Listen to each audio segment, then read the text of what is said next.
보이지 않는다고 생각할 때라는 제목으로 말씀을 나누겠습니다. 이사야 29장 오늘 우리가 읽은 본문은 예루살렘의 심판에 대한 예언입니다. 예루살렘이 어떤 곳입니까? 하나님의 성전이 있던 곳입니다.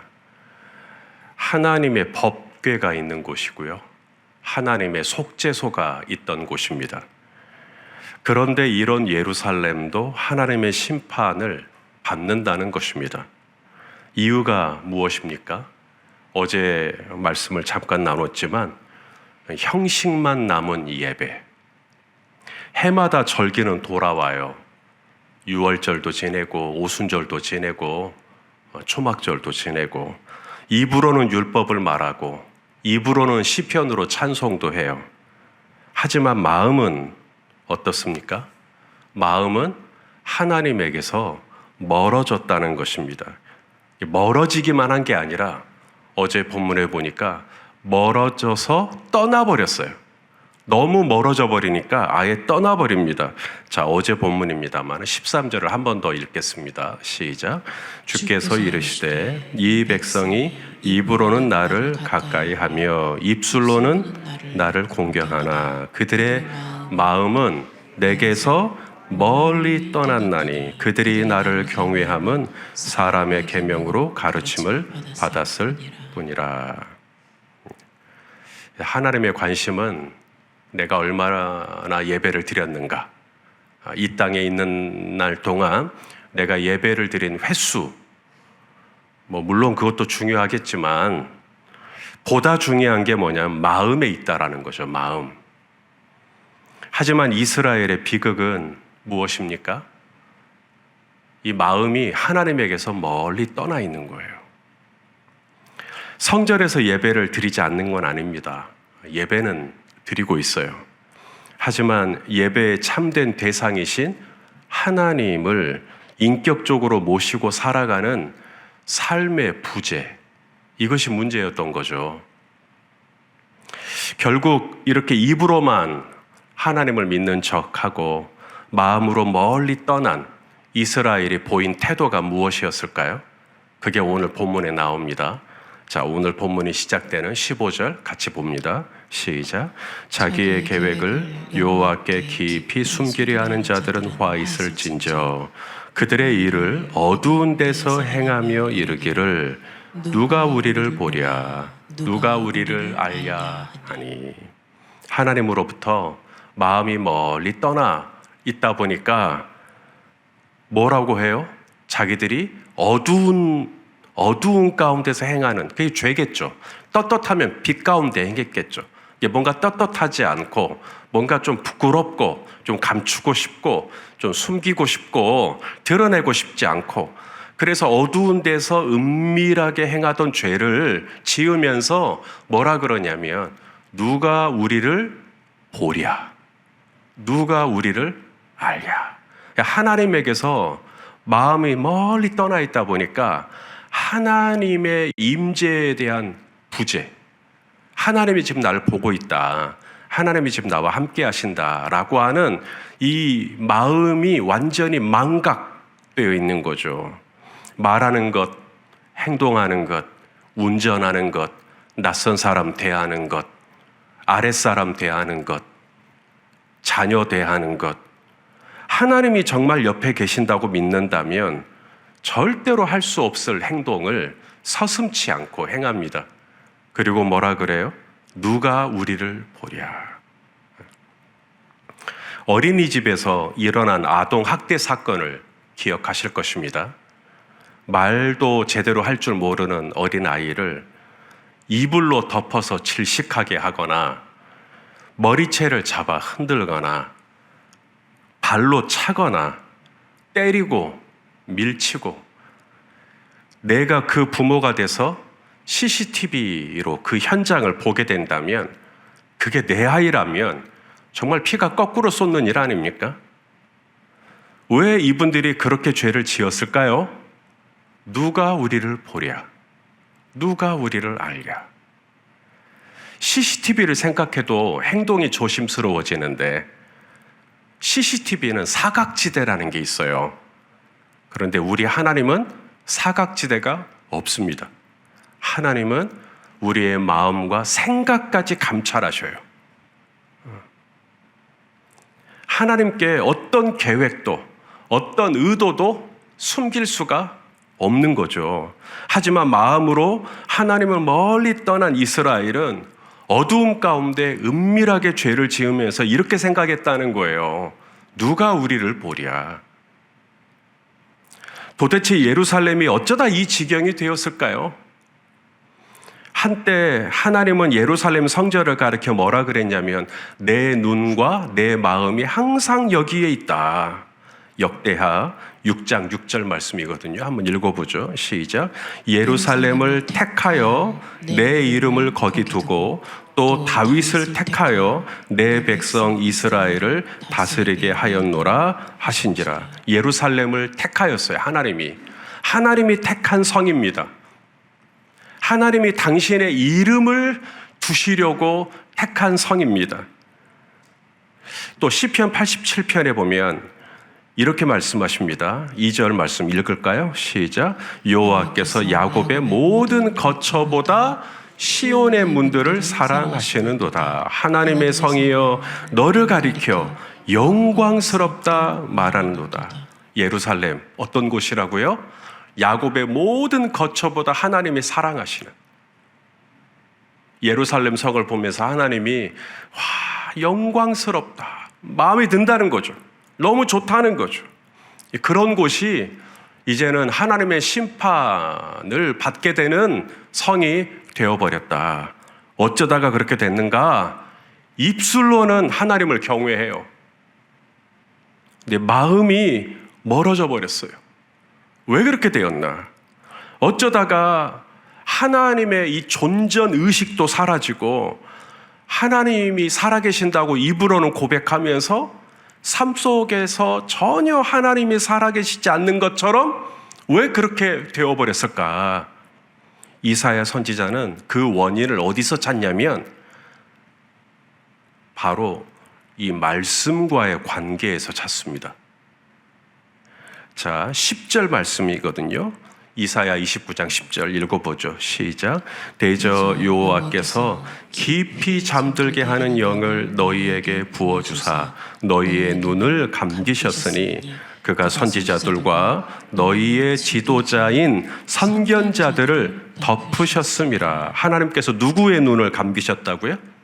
선지자들, 선견자들이요. 영적 지도자들입니다. 이들의 눈을 하나님이 감기셨어요. 그러니 어떻게 될까요? 아무리 선지자들이 말씀을 들여다보고 선견자들이 말씀을 묵상하려고 해도 이 말씀이 도대체 열리지가 않아요. 말씀이 깨달아지지를 않아요.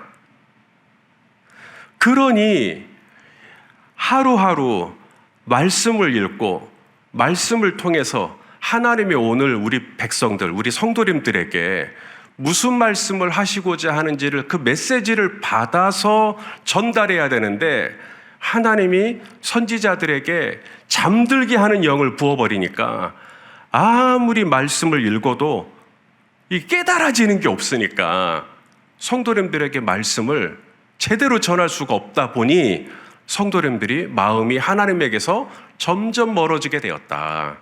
자, 29장 11절 말씀도 또 읽겠습니다. 시작.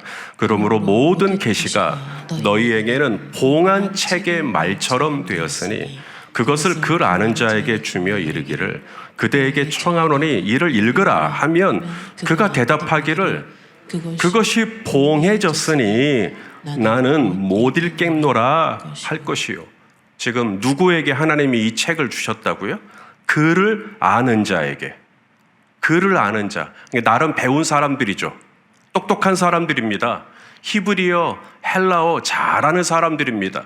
글을 아는 자에게 이 책을 주면서 읽어라. 그랬더니 뭐라 그러냐면 이 책이 봉해졌으니 이 책이 지금 이게 봉해진 거잖아요. 이걸 열어야 되는데 이게 봉해졌으니 나는 못 읽겠노라.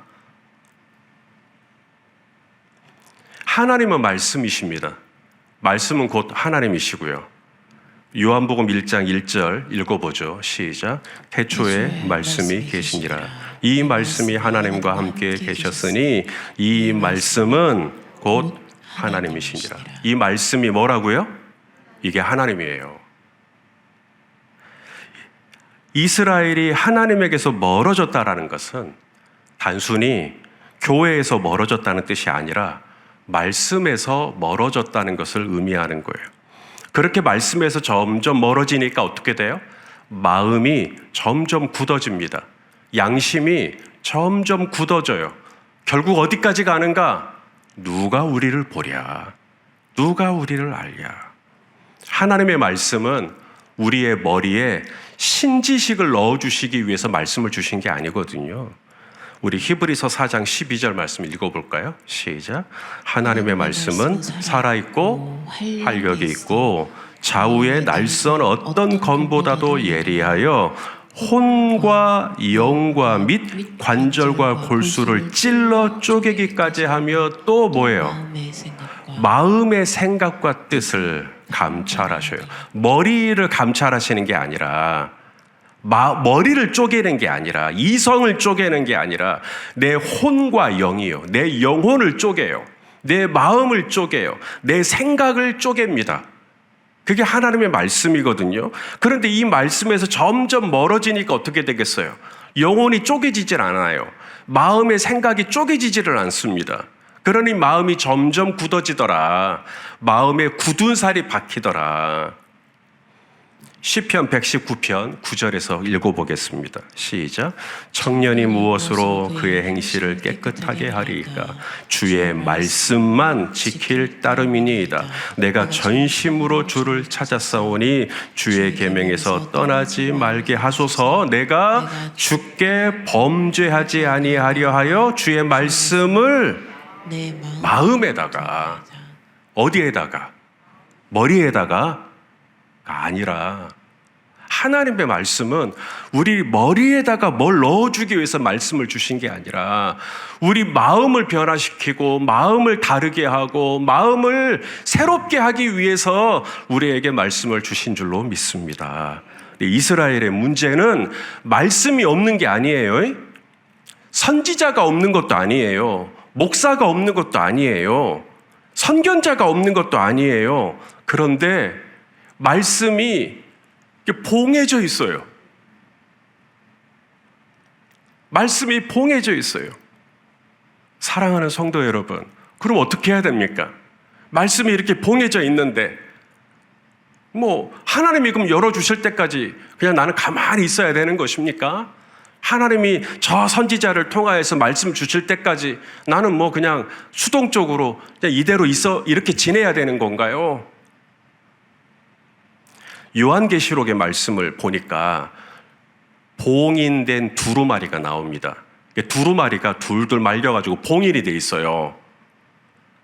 이 말씀을 좀 읽고 싶은데, 이 말씀을 좀 깨닫고 싶은데 사도 요한이, 이 말씀이 두루두루하고 이렇게 말려 있으니까 너무 읽고 싶은데, 너무 알고 싶은데 이게 봉해져 있으니까 요한계시록 5장에 보면 사도 요한이 웁니다.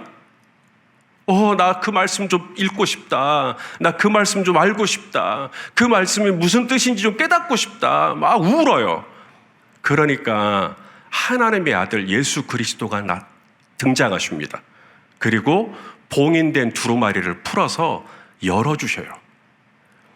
자, 요한계시록 5장 4절과 5절입니다. 읽어보죠. 시작. 그 두루마리를 펴거나 보거나 하기에 합당한 자가 보이지 아니하기로 내가 크게 울었더니 장로 중에 한 사람이 내게 말하되 울지 말아라. 유다 지파의 사자 다윗의 뿌리가 이겼으니 그 두루마리와 그 7인을 떼시리라 하더라. 유다의 사자 다윗의 뿌리 예수 그리스도죠. 예수님이 오셔서 그 두루마리를 봉인된 말씀을 이렇게 쫙 열어가지고 이게 이런 뜻이구나. 이게 이런 뜻이구나. 깨닫게 해주실 거니까 울지 마라. 예루살렘은 흔하디 흔한 여러 도시 중에 하나가 아니에요. 하나님께서 사랑하시는 도시예요. 하나님께서 당신의 심장을 두신 곳이에요. 내 마음과 내 눈이 항상 여기에 있다고 말씀하신 곳이에요. 그런데 이 예루살렘이 뭘 잃어버립니까? 말씀을 잃어버려요. 말씀을 잃어버리니까 어떻게 돼요? 마음이 굳어져요. 마음이 강팍해져요. 마음에 굳은 살이 배겨가지고 나중에는 누가 우리를 보랴? 이러면서 어두운 가운데서 계속 죄짓고 살고 있는 거예요. 사랑하시는 성도 여러분, 오늘 본문 말씀은 우리에게 도전을 합니다. 나는 어떤가? 나는 요사이 말씀과 거리가 어떻게 잘 유지되고 있는가? 하나님과의 거리는 교회당과의 거리가 아닙니다. 하나님과의 거리는 성경책에 놓여진 위치가 나에게 얼마나 가깝냐도 아니에요. 하나님과의 거리는 말씀과의 거리예요. 말씀이 곧 하나님이시기 때문에 하나님을 사랑하십니까? 그것이 곧 말씀을 사랑하는 거예요. 하나님을 기뻐하십니까? 그것은 곧 말씀을 기뻐하시는 거예요. 하나님을 경외하는 것, 말씀을 경외하는 거죠. 말씀을 두렵고 떨림으로 받아요. 우리 한국 사람들 하루에 평균 휴대폰 얼마나 한다 그래요?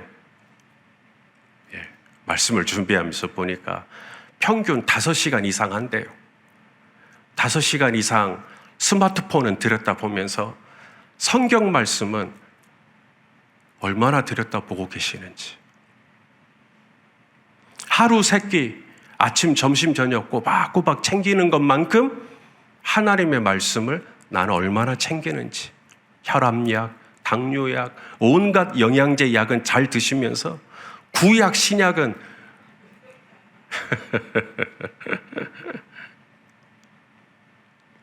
앞으로만, 입으로만 하나님 가까이 하는 게 아니라 정말 마음으로 우리 하나님 가까이 하실 수 있기를 축복합니다. 하나님을 가까이 한다는 건 추상적인 게 아니에요. 형이상학적인 게 아니에요. 하나님을 가까이 한다는 건 너무나 명백해요. 아주 클리어합니다. 하나님을 가까이 하는 건 성경 말씀을 가까이 하는 거예요. 하나님 이 말씀을 예수님이 풀어주셔야 깨닫게 싸우니 주여 제가 오늘 이 말씀을 읽을 때 예수님 깨닫게 해주세요 하고 기도하면 요한계시록에 예수님이 열어주시잖아요. 우리 예수님 깨닫게 해주시고 알려주시고 말씀에서 깊은 우물을 풀 수 있도록 은혜 주실 줄로 믿습니다. 기도하시겠습니다. 사랑하는 주님, 우리가 입으로만 주님을 사랑하는 게 아니라 실제적으로 하나님의 말씀을 가까이 하는 우리의 삶이 되어지도록 인도해 주시옵소서. 하나님의 말씀이 멀어지지 않도록 하나님 다시 한번 단속하고 하나님의 말씀을 삶 속에서 순간순간 읽고 묵상하는 이 영적인 경건한 습관이 우리 몸에 잘 배어지게 하여 주시옵소서. 예수님의 이름으로 기도합니다. 아멘.